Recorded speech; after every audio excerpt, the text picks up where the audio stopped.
ഈ തെരഞ്ഞെടുപ്പ്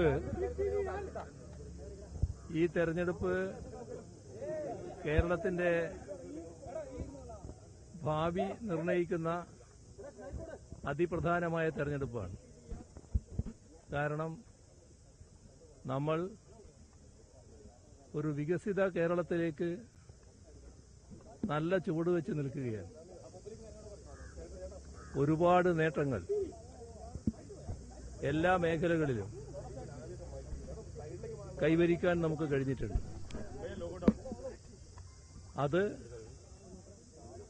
തുടരണം. ആ പുരോഗതിക്ക്, വികസനത്തിന് ഇടവേള ഉണ്ടാകരുത് എന്നാണ് ജനങ്ങൾ പൊതുവെ ആഗ്രഹിക്കുന്നത്. അതുകൊണ്ട് തന്നെ ജനങ്ങളാകെ എന്ന് ഞാൻ പറയുന്നത് ഇത് കക്ഷി രാഷ്ട്രീയ അടിസ്ഥാനത്തിലുള്ള തെരഞ്ഞെടുപ്പാണല്ലോ. പക്ഷേ LDFനോടൊപ്പം തന്നെ LDFനെ എതിർക്കുന്ന മുന്നണികളിലുള്ളവരടക്കം നാടിന് വികസനം വേണം, നാടിന് പുരോഗതി വേണം എന്ന് ചിന്തിക്കുന്നവരാണ്. ആ ജനത്തിന് കൃത്യമായ അനുഭവമുണ്ട്. ആ അനുഭവം അവരെ ബോധ്യപ്പെടുത്തിയിട്ടുള്ളത് LDFന് മാത്രമേ പ്രതിബദ്ധതയോടെ നാടിന്റെ പുരോഗതി മുന്നോട്ട് കൊണ്ടുപോകാൻ കഴിയുകയുള്ളൂ എന്നാണ്. ഒരു തരത്തിലുള്ള അവ്യാകൃതങ്ങളും LDF ആകുമ്പോൾ ഉണ്ടാകില്ല എന്നവർക്ക് ഉറപ്പുണ്ട്. അതുകൊണ്ടാണ് കേരളത്തിൽ, നമ്മുടെ രാജ്യത്തെ തന്നെ ഏറ്റവും കുറഞ്ഞ അഴിമതി നിലനിൽക്കുന്ന സംസ്ഥാനമെന്ന പദവി ലഭിച്ചിട്ടുള്ളത്. ഇതിന് കാരണം ഒരു സംശയവുമില്ലാതെ ജനങ്ങൾ കാണുന്നു, LDFന്റെ സംസ്കാരം കൊണ്ടാണ് അത് നേടിയത്. ഇത് മറ്റേതെങ്കിലും കൂട്ടർക്ക് കഴിയില്ല എന്നും അവർ കാണുകയാണ്. അതോടൊപ്പം ഒരുപാട് പ്രതിസന്ധികൾ നമ്മുടെ നാടിന്റെ പുരോഗതിക്ക് തടസ്സമായി വരത്തക്ക രീതിയിൽ ഉയർന്നു വന്നിട്ടുണ്ട്. അതിലേറ്റവും പ്രധാനമായി ജനങ്ങൾ കാണുന്നത് ഭരണരംഗത്തിരിക്കുന്ന, ഭരണത്തിന് നേതൃത്വം കൊടുക്കുന്ന കൂട്ടർ തന്നെ പദ്ധതികൾ നടപ്പാക്കാൻ തയ്യാറാകാതിരുന്ന ഒരു കാലമാണ്. ആ കാലം 10 വർഷം മുൻപ് അവരുടെയെല്ലാം ഓർമ്മയിലുള്ളതാണ്. എന്നാൽ എത്രമാത്രം പ്രതിബദ്ധതയോടെ അത്തരം പദ്ധതികൾ മുന്നോട്ട് കൊണ്ടുപോകാൻ LDF സർക്കാർ തയ്യാറായി എന്നത് അവരുടെ അനുഭവത്തിലുള്ളതുമാണ്.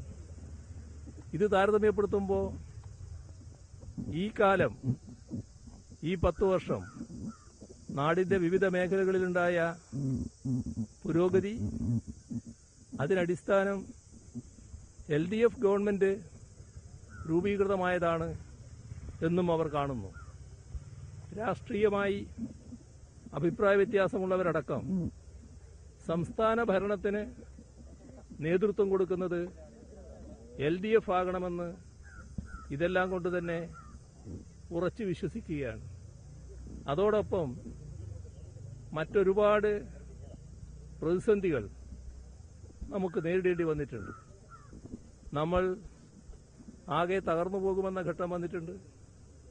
നമ്മളെ മുന്നോട്ട് നീക്കാൻ തടസ്സമുണ്ടാക്കും വിധത്തിലുള്ള വിവിധ ഇടപെടലുകൾ ഉണ്ടായിട്ടുണ്ട്.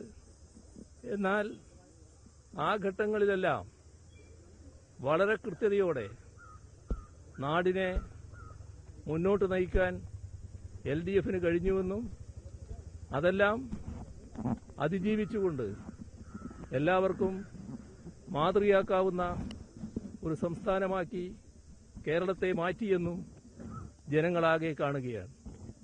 ഇതാണ് LDF-ന്റെ കരുത്ത്. ഈ കരുത്തിനെ പൊളിക്കുന്നതിനു വേണ്ടി ഏതെങ്കിലും തരത്തിലുള്ള വസ്തുതാവിരുദ്ധമായ കാര്യങ്ങൾ പ്രചരിപ്പിച്ചതുകൊണ്ട് ഫലം കിട്ടില്ല. ഇതെല്ലാം ജനങ്ങളുടെ അനുഭവത്തിലൂടെ ഉണ്ടാകുന്ന കാര്യമാണ്. ഞങ്ങളെപ്പോഴും ജനങ്ങളെയാണ് വിശ്വസിച്ചിട്ടുള്ളത്. ജനങ്ങൾ ഞങ്ങളെയും വിശ്വസിച്ചിട്ടുണ്ട്. ഈ കഴിഞ്ഞ 10 വർഷം ഞങ്ങൾ ജനങ്ങളോടൊപ്പമാണ് യാത്ര ചെയ്തത്. ആ യാത്രയാണ് ഈ തെരഞ്ഞെടുപ്പിലും തുടരുന്നത്. കഴിഞ്ഞ 10 വർഷമെടുത്താൽ 2016-ൽ ജനങ്ങൾ നൽകിയതിനേക്കാളും കൂടുതൽ സീറ്റാണ് 2021-ൽ LDF-ന് നൽകിയത്. അത് ഞങ്ങളുടെ പ്രവർത്തനത്തിനുള്ള അംഗീകാരം തന്നെയായിരുന്നു. ഒരു സംശയവുമില്ല, 2021-ൽ ലഭിച്ചതിനേക്കാളും കൂടുതൽ സീറ്റാണ് ഇത്തവണ ജനങ്ങൾ LDF-ന് നൽകാൻ പോകുന്നത്. ഞങ്ങൾ ജനങ്ങളോടൊപ്പമാണ്, ജനങ്ങൾ ഞങ്ങളോടൊപ്പമാണ്. നമുക്ക് ഒരു വികസിത കേരളം, അതാണ് ഞങ്ങൾ LDF പറഞ്ഞ നവകേരളം. അത് ഒരു സ്വപ്നമല്ല, സാധ്യമാക്കാവുന്ന ഒരു പദ്ധതിയാണ്. അതിലേക്ക് നമുക്ക് നീങ്ങാം. 2031-ലേക്കുള്ള കേരളം എങ്ങനെയാണ് എന്ന് നേരത്തെ തന്നെ വ്യക്തമാക്കി കഴിഞ്ഞതുമാണ്. ഈ അവസാന ഘട്ടത്തിൽ പൈസ കൊടുത്ത് വോട്ട് മറിക്കൽ, അതുപോലെ വർഗീയമായ പ്രചരണം, ജമാഅത്ത് ഇസ്ലാമി അതുപോലെ വെൽഫെയർ പാർട്ടിയുടേത് ഇപ്പോൾ പരാതി കൊടുത്തിട്ടുണ്ട്. ഇതൊക്കെ ഏതെങ്കിലും രീതിയിലുള്ള ഒരു വോട്ട് ഷിഫ്റ്റ് ഉണ്ടാക്കാനുള്ള, ധ്രുവീകരണം ഉണ്ടാക്കാനുള്ള സാധ്യതയുണ്ടോ? ഒരു ധ്രുവീകരണ നീക്കം കാണുന്നുണ്ട്. ഇതൊക്കെ പൈസ കൊടുത്ത് വോട്ട് പറഞ്ഞ പൈസയുടെ കാര്യം വേറെ, വർഗീയ നീക്കം വേറെ. അതിൽ വർഗീയ നീക്കത്തിന്റെ കാര്യമെടുത്താൽ അത്തരം നീക്കങ്ങൾ കൊണ്ടൊന്നും ആളുകളെ സ്വാധീനിക്കാൻ കഴിയില്ല. ഞാൻ ഈ സംസ്ഥാനത്ത് ഈ തെരഞ്ഞെടുപ്പ് ഘട്ടത്തിൽ ഈ പ്രചരണവുമായിട്ട് 2 ജില്ലയൊഴികെ ബാക്കി എല്ലാ ജില്ലകളിലും പോയതാണ്. ആ ജില്ലകളിലെല്ലാം കാണാൻ കഴിഞ്ഞത് എല്ലാ വിഭാഗവും, ഞാൻ പ്രത്യേകം വിഭാഗത്തിന്റെ പേരെടുത്ത് പറയുന്നില്ല, എല്ലാ വിഭാഗവും നല്ല ഉണർവോടെ, ഉന്മേഷത്തോടെ LDF-നോടൊപ്പം അണിനിരക്കുന്നതാണ്. പ്രത്യേകിച്ച് ആരെയാണോ ഇത്തരം ആളുകൾ ലക്ഷ്യമിടുന്നത്, അത്തരം ആളുകളുടെ കണ്ണിലെ തിളക്കം, മുഖത്തെ പ്രസന്നത, ഇതെല്ലാം നേരിട്ട് അനുഭവിച്ച കാര്യമാണ്. അത് LDF-നോടുള്ള അദമ്യമായ അനുകൂല വികാരമാണ് കാണിക്കുന്നത്. അതിനെ ഏതെങ്കിലും തരത്തിലുള്ള വർഗീയ പ്രചരണം കൊണ്ട് പൊളിക്കാൻ കഴിയുന്നതല്ല.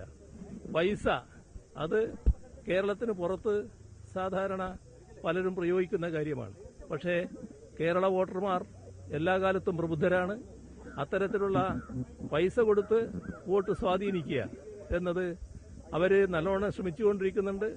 പക്ഷെ അതിനെല്ലാം മറികടന്നു പോകാൻ കേരളത്തിന് കഴിയുമെന്ന് തന്നെയാണ് പ്രതീക്ഷിക്കുന്നത്.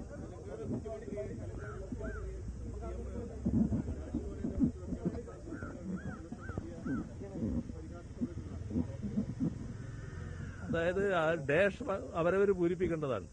നമ്മുടെ രാജ്യത്ത് ഒരു മുഖ്യമന്ത്രി ഈ അഴിമതി കാര്യത്തിൽ അറസ്റ്റ് ചെയ്യപ്പെട്ട് ജയിലിലായിട്ടുള്ള ആളാരാണുള്ളത്? നിങ്ങൾക്കറിയില്ലേ? അത് ഇദ്ദേഹമാണ്. ഞാനിപ്പോൾ കൂടുതൽ പറയുന്നില്ല കേട്ടോ. തെരഞ്ഞെടുപ്പ് കഴിഞ്ഞിട്ട് വേണമെങ്കിൽ നമുക്ക് അദ്ദേഹത്തെ പറ്റി കൂടുതൽ പറയാം. ഇപ്പൊ കൂടുതൽ പറയുന്നില്ല. ശരി ശരി.